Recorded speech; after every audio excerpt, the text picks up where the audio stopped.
नमस्कार. ठरलं तर मग ह्या मालिकेमध्ये आपण पाहत आहोत महिपतच्या शोधासाठी इथे अर्जुन गेलेला असतो. अर्जुन घरी भरपूर वेळ झाला तरी आलेला नाही. ह्या काळजीपोटी देवीसमोर आता सायली हात जोडून उभी राहते आणि देवीला प्रार्थना करते की माझ्या नवऱ्याला सुखरूप ठेव आणि त्याच्यावरती कुठलंही संकट आणू देऊ नको देवा, अशी प्रार्थना करते. इथे मात्र प्रिया फोन करून साक्षीला विचारत असते की महिपतची काही बातमी आहे का आणि सर कुठे आहे, असे काही फोन वगैरे किंवा तुम्हाला भेटली. तर ती म्हणते कित्येक दिवस मला अण्णा दिसलेली पण नाही आणि तू असं का विचारत आहे. तर ती म्हणते नाही गं, फक्त मला ना त्यांची काळजी वाटते. जर त्यांचा फोन किंवा काही आलं तर तुम्हाला नक्की सांगशील ना, काही बातमी वगैरे मिळाली तर. तर ती म्हणते मला जर मिळाली तर मी नक्कीच सांगेल. आणि ते प्रिया खरं तर तिच्या सेफ्टीसाठी तिला सांगून ठेवते की अण्णा मिळाले तर मला त्यांची बातमी दे. आणि इथे आता ही का विचारते म्हणून आता प्रश्न पडला आहे साक्षीला आता तिच्यावर डाऊट यायला लागला आहे की अण्णा कुठे आहे. इतक्या दिवसापासून हे तिला सत्य माहिती आहे आणि ती माझ्यापासून लपवत असेल का, आणि लपवत असेल तर ती असं का करत असेल. अण्णावरती कुठलं संकट आलं आहे का, काय झालं असेल अण्णाचं. आता इथे हा विचार करून करून साक्षी डोकं फोडते स्वतःचं. पण काही केल्या अण्णाची बातमी तिच्यापर्यंत आलेलीच नाही. इथे महिपत ज्या ठिकाणी थांबला आहे त्या ठिकाणी बाहेर पोलीस उभे आहे. आता पोलीस बाहेरनं आवाज देत आहे, लवकरात लवकर दरवाजा खोलून बाहेर ये, नाही तर दार तोडून आत येऊ आम्ही. आता महिपत डोकं लावतोय काय करावं. त्याच्या माणसांना फोन करतोय सेटिंग लावण्यासाठी, पण त्याची माणसं म्हणताय इथे गाडी आणि काहीच अजून अरेंज झालेलं नाही. महिपतला आता टेन्शन येऊ लागतं. तर तो म्हणतो लवकरात लवकर हायवेजवळ या, मी तिथे काहीही करून पोचतो, मला बाहेर काढा. आणि इथे विचार करू लागतो आता बाहेर जायचं आहे म्हटल्यानंतर काहीतरी सेफ्टी घ्यावीच लागेल, काही करून इथून निसटायलाच लागेल.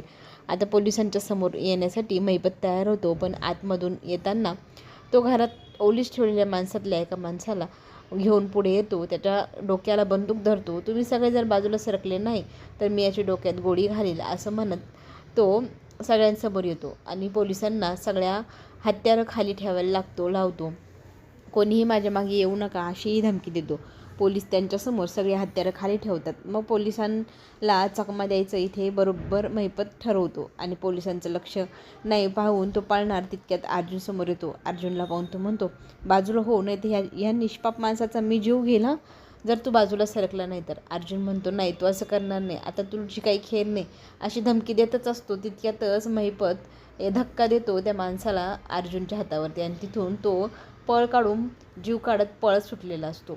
त्याच्या पाठोपाठ इथे अर्जुनही निघालेला असतो. त्याच्या मागे धावत धावत त्याला तो म्हणत असतो कुठेही धावू नको, तुला आता यातनं सुटका होणार नाही, तुला आम्ही पकडल्याशिवाय राहणार नाही. महिपत पुढे पुढे पळत असतो. त्याच्या मागोमाग अर्जुनही जात असतो आणि बघता बघता महिपत अर्जुनच्या हाताशी लागला. त्याला लाकूड फेकून मारलं. तो खाली पडला. परत महिपत उठतो, बंदूक घेतो, अर्जुनला म्हणतो माझ्यासमोरून बाजूला हो, नाही तर ही गोळी तुझ्या डोक्यात झाडील मी. सायली इथे देवीकडे प्रार्थना करत असते, माझ्या कुंकावर कसलंही संकट येऊ देऊ नको, मला अखंड सौभाग्य लाभू दे देवी. आणि अर्जुन मात्र इथे लढाई करत असतो महिपतसोबत. महिपत त्याच्यावरती वार करत असतो. अर्जुन ते वार स्वतःवर येण्यापासून वाचवत असतो. त्यांच्यामध्ये दोघांमध्ये हातापाई सुरू होते. थरार नाट्यमय असे त्यांचे सीन आता तिथे चालू असतात. अर्जुन मारतो, महिपत मारतोय, एकमेकांना ते मारत असतात. अर्जुन त्याला सांगत असतो की इतक्या वर्षांपासून जी पापं केली आहे त्याची माफी घे आणि पोलिसांना तू स्वाधीन होऊन जा. तर तो नकार देत असतो. इथे सायली अर्जुनच्या फोटोकडे पाहू लागते आणि पाहता पाहता तिच्या हातातनं फोटो खाली पडतो. अर्जुनचे फोटोची काच फुटते. ते पाहिल्यावर ते आणखी जास्त घाबरी होऊ लागते. काही संकट आले नसेल ना यांच्यावरती. आणि मग घाबरलेली सायली देवीकडे प्रार्थना करू लागते की माझ्या नवऱ्यावर कुठले संकट येऊ देऊ नको. पण अर्जुनला संकटाने पकडलंच. शेवटी तो बेशुद्ध झाला जेव्हा त्याला महिपतने मारलं. इथे सायली घाबरलेली असते. मला काही करून यांच्याकडे जायचे म्हणू लागते. तर तिला सगळे घरातले जण समजत असतात की असं का करते, घाबरू नकोस. आणि सगळ्यांनी तिला समजवलं तरी ते ऐकतच नसते की मला अर्जुनकडे जायचे, माझा जीव घाबरवतोय. रविराज तिला म्हणू लागतो की आता बस झालं, तू आता हा आगाऊपणा करू नको. तर ती ऐकतच नाही, जायचं म्हणतच असते. मग तो म्हणू लागतो की हे बघ, तू मला माझ्या मुलीसारखी आहे, आता तुझ्यासाठी मी बाहेर जातो, तू कुठेही जाऊ नको. खरं तर अर्जुनने हे सगळं संकट स्वतःवर ओढून घेतलं, तेही माझ्यासाठीच ना, मीच अर्जुनला शोधून घरी घेऊन येतो, असं म्हणत ते अर्जुनला शोधायला निघालेले असतात. आणि इथे ना महिपतला अर्जुन मारत असतो, महिपत हसत असतो की काय अवस्था झाली तुझी, तरी तू तुझा नाद सोडत नाही. महिपतला जीव काढून अर्जुन मारत असतो आणि अर्जुन मारतोय म्हटल्यावर महिपत हसत असतो. इतकं भयंकर दृश्य असतं ते. राक्षसासारखा खिखी करत हसत असतो महिपतला पाहून अर्जुनचा संताप होत असतो. अर्जुन मग त्याला 1-2 अशा चांगल्या ठेवतो आणि मग तो चक्कर येऊन खाली धडपडतो. त्याला चक्कर आलेली पाहून अर्जुन उभा राहतो, पण मागे वळून पाहण्या अगोदरच महिपत तिथे उठतो, त्याच्या खिशातलं कट्यार काढतो आणि ते त्याच्या पाठीवरती त्याचा वार करतो. असा वार झाल्यानंतर अर्जुनला फार दुखापत झालेली असते. अर्जुन खाली पडतो, पुन्हा उठतो आणि त्याच्यासमोर उभा राहतो. त्या क्षणाला पुन्हा एकदा महिपत त्याला म्हणतो, तुझा आता मी गळाच कापतो, असं म्हणत त्याला मारणार. तितक्यात अर्जुनने हात केला, हाताला वार लागला, अर्जुन बेशुद्ध झाला. ते पाहिल्यानंतर पुन्हा एकदा महिपत धावू लागतो, पळत पळत निघालेला असतो. अर्जुनला जाग येते, जीव काढून अर्जुन उठतो. त्याच्या हातामध्ये एक लाकूड येतं. लाकडाने पुन्हा एकदा तो त्याच्या पायांमध्ये वार करतो. पायात लाकूड अडकल्याने तो खाली धडपडतो.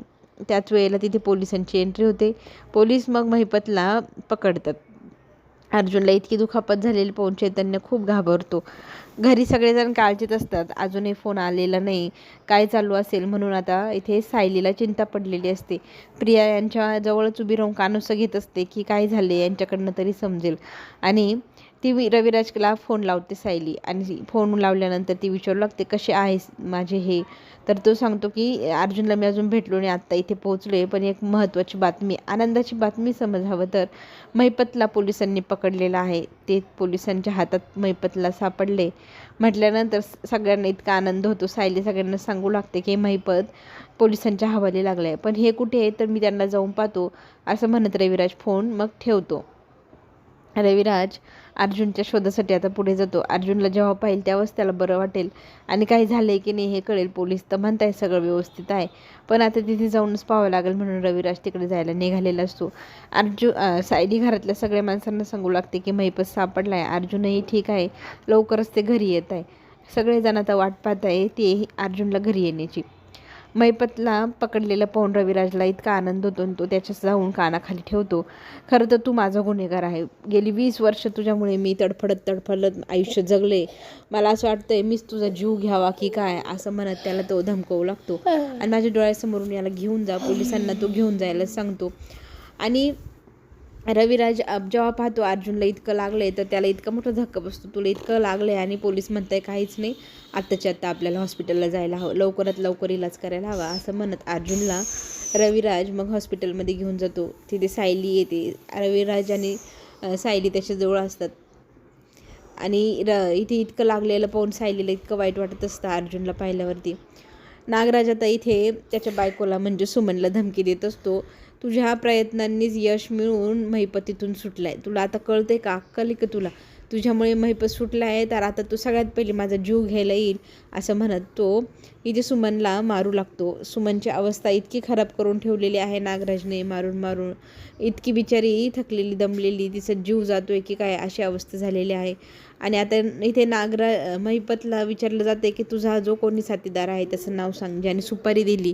आणि आता महिपत इथे तोंड उघडेल का, त्याने उघडलं तर तो नागराजचं नाव सांगेल का, जर सांगितलं नाही तर नागराज मोक्काट फिरेल आणि आपल्या सुमनचा जीवही जाऊ शकतो. एवढ्या मोठ्या संकटासमोर अर्जुन सायली काय युक्ती काढताय ते सगळं पाहायला आपल्या सगळ्यांना आवडणार. चला तर मग चॅनलला नक्की लाईक करा, सबस्क्राईब करायला विसरू नका. आपण पुन्हा भेटूया पुढील नवीन अपडेटसोबत. धन्यवाद.